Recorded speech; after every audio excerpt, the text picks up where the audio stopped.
دیکھو، ایک تو ایسی سنتیں ہیں جن کے ادا کرنے میں کوئی ادنا مشقت نہیں، صرف دھیان کی بات ہے.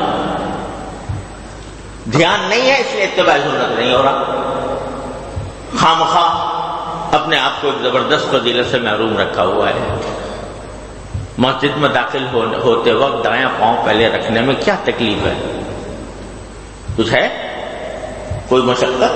کوئی بہت زیادہ خرچ ہوتا ہے؟ کچھ پیسے لگتے ہیں؟ کچھ بھی نہیں.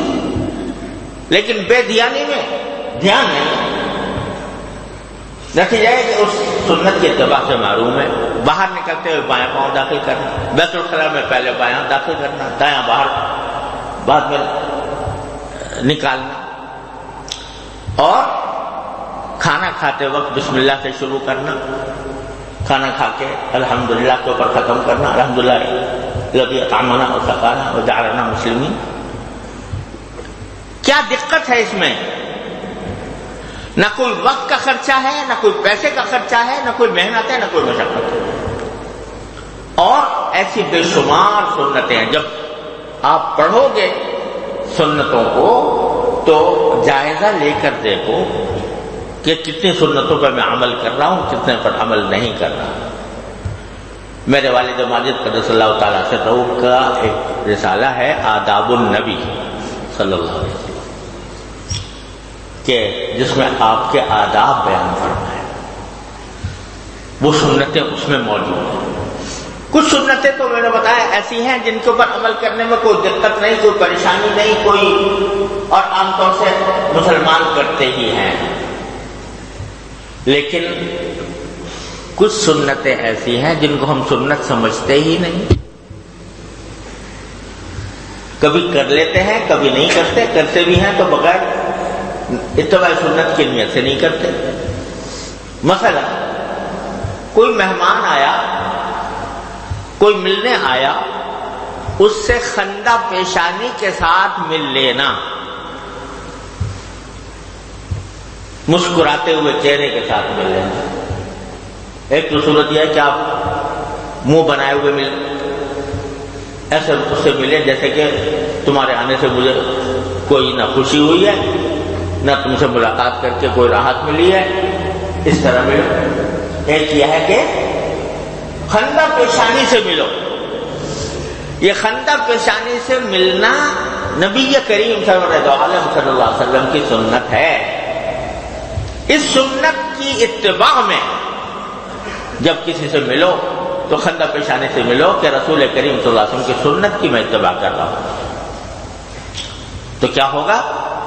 جب تم خندہ پیشانی سے اپنے کسی بھائی سے، بہن سے مل رہے ہوگے تو اس وقت میں چونکہ اتباع سنت کی نیت سے مل رہے ہو تو اللہ تبارک و تعالیٰ کے محبوب ہوگے. تم ہر اتباع سنت پہ محبوبیت آتی ہے. جب رسول کریم صلی اللہ علیہ وسلم محبوب ہیں تو آپ کے ہر ادا بھی اللہ تبارک و تعالیٰ کو محبوب ہے. تو اس وقت میں اس نیت سے ملو. کسی کو دعوت دی ہے تو محض رسمی کارروائی کی وجہ سے کہ بھئی اگر میں نے دعوت نہ دی تو یہ کیا سمجھے گا کہ بھئی میرے خاطر مداخلت نہیں کی، تو کچھ دعوت تو کر دی، پیسے بھی خرچ ہوئے، محنت بھی لگی، فائدہ کچھ نہیں، ثواب کوئی نہیں. اور اگر اس لیے سے کرو کہ نبی کریم صلی اللہ علیہ وسلم جب کوئی مہمان آتا تھا تو آپ اس کا اکرام فرمایا کرتے تھے، تو میں اس سنت کی اتباع میں اس کا اکرام کر رہا ہوں. تو وہ دعوت کیا ہو گئی؟ وہ بھی عبادت بن گئی اتباع سنت کی برکت سے.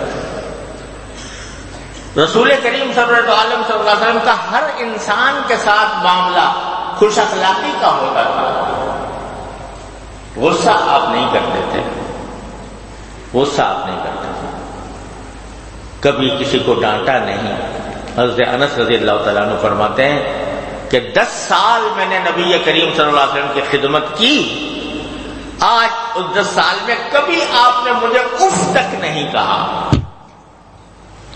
اور یہ بھی نہیں کہا کہ یہ کام کیوں کیا، اور یہ بھی نہیں کہا کہ یہ کام کیوں نہیں کیا۔ اب یہ سنت بھی، یہ بھی کیا ہے؟ سنت ہے کہ آدمی زندگی اس طرح گزارے کہ کبھی غصہ نہ دکھائے، غصہ نہ کرے،